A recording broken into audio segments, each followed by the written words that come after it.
सभी को नमस्कार। मैं मीना चंदेल बिलासपुर हिमाचल प्रदेश से राजकीय वरिष्ठ माध्यमिक पाठशाला दधोल में अध्यापिका के रूप में कार्यरत हूँ।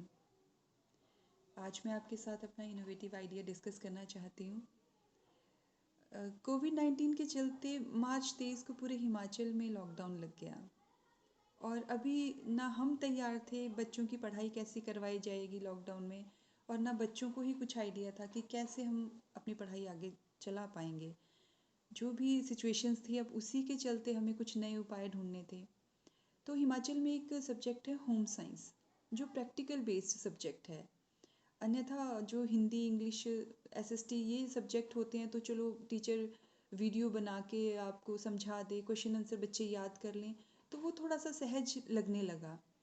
पर होम साइंस जो प्रैक्टिकल बेस्ड सब्जेक्ट था वो बहुत चुनौतीपूर्ण हो गया, क्योंकि जैसे हम ये बता दें बच्चों को कि ठीक है, आप पानी लीजिए, गैस पर रखिए, उसमें चीनी डालिए, पत्ती डालिए, दूध डालिए, चाय बनाइए, तो ये एक रट्टा तो हो गया, पर उसका ज्ञान बच्चों को नहीं हो रहा था कि वो काम कार्य करना कैसे है।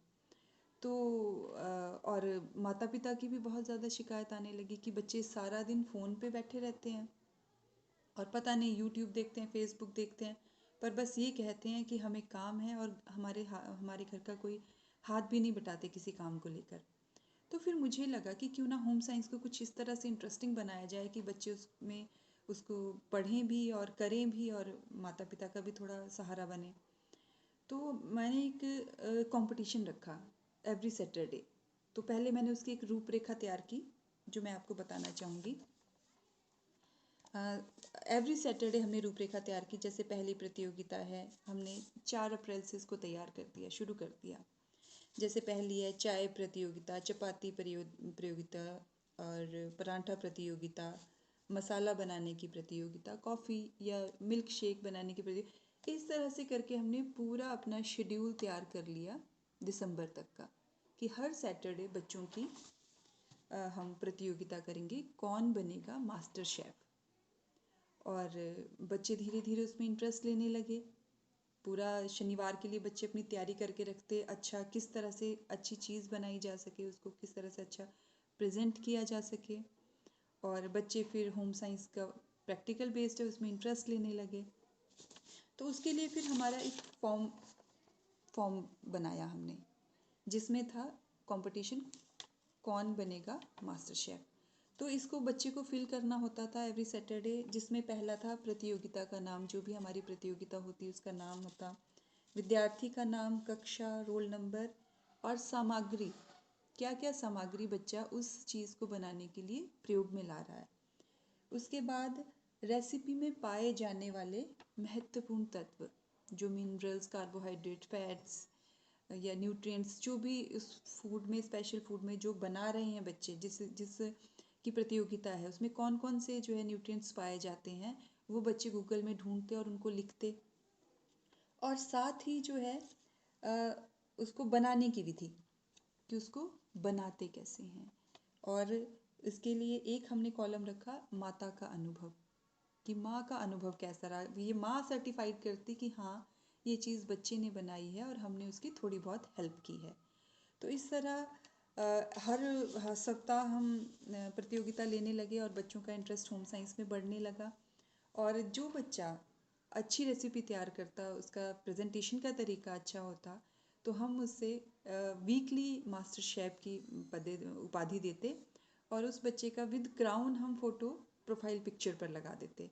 तो इससे बच्चों को मोटिवेशन मिलने लगी। और वैसे भी बच्चे जंक फूड जैसे चिप्स, कुरकुरे, लेज़ ये इतना ज़्यादा खाते हैं, क्योंकि बच्चों को कुछ चीज़ें बनानी ही नहीं आती हैं आजकल के बच्चों को। उन्हें ये नहीं पता कि घर में बनाना है तो हम बनाना शेक बना सकते हैं। उन्हें ये नहीं पता कि कॉफ़ी है तो कॉफ़ी शेक बन सकता है, बनिस्बत इसके कि हम चिप्स या कुरकुरे खाएं, जो हमारी सेहत के लिए भी अच्छे नहीं है। तो बच्चों को उसके लिए भी मोटिवेट किया गया कि आप कुछ नई रेसिपी कोई अपनी तरफ से इन्वेंट करें, कि हाँ मैं ये चीज़ बनाई। तो उस तरह भी बच्चों को मोटिवेट किया गया। तो होम साइंस के बच्चे जो थे वो तो थे ही, वो तो उनकी तो पढ़ाई हो रही थी, प्रैक्टिकल चले होते उनके तो हर सैटरडे। पर इसका फ़ायदा एक ये हुआ कि जो बच्चे, जिन बच्चों के पास होम साइंस था भी नहीं, वो भी इस प्रतियोगिता में भाग लेने लगे। और माताओं के इतने फ़ोन आए कि बच्चे बड़ा इंटरेस्ट लेके खाना बना रहे हैं और कोई भी चीज़ नहीं बना रहे हैं, और चिप्स कुरकुरे खाना भी इन्होंने बहुत हद तक कम कर दिया है, और कईयों ने तो बिल्कुल छोड़ ही दिया है कि हम आज के बाद नहीं खाएंगे। और एक मिथ जो हमारे समाज में था कि सिर्फ लड़कियां या औरतें ही रसोई का काम करेंगी, तो वो मिथ मैंने इस प्रतियोगिता में टूटता हुआ देखा है। लड़कों ने इतना बढ़ चढ़ कर भाग लिया और इतनी अच्छी तरीके से वो कुछ भी चीज़ डेकोरेट करते थे, बनाते थे।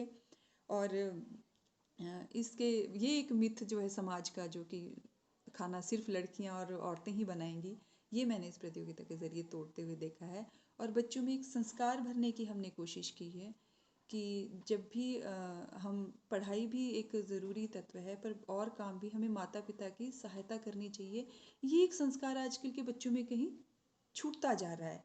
बच्चे सिर्फ अपने तक सेल्फ सेंटर्ड हैं, वो उन्हें ज़्यादा परवाह नहीं होती कि माता सुबह से काम में लगी हुई है तो हम हाथ बटाएं। तो इस प्रतियोगिता के दौरान मैंने ये पाया कि बच्चे इस चीज़ के लिए बहुत ज़्यादा सेंसिटिव हो गए कि हाँ, हमें माता पिता का हाथ बटाना है। और जैसे ही अब लॉकडाउन खुला तो बच्चों ने आकर बहुत सारी बातें शेयर की, बहुत खुश थे कि अब वो कई चीज़ें बना सकते हैं, और बाहर का जंक फूड खाने से बेहतर वो घर में ही कुछ बनाकर उसको खाते हैं और वो हेल्दी होता है। तो ये मेरा इनोवेटिव आइडिया था जिसको मैंने कोविड-19 के दौरान इम्प्लीमेंट किया।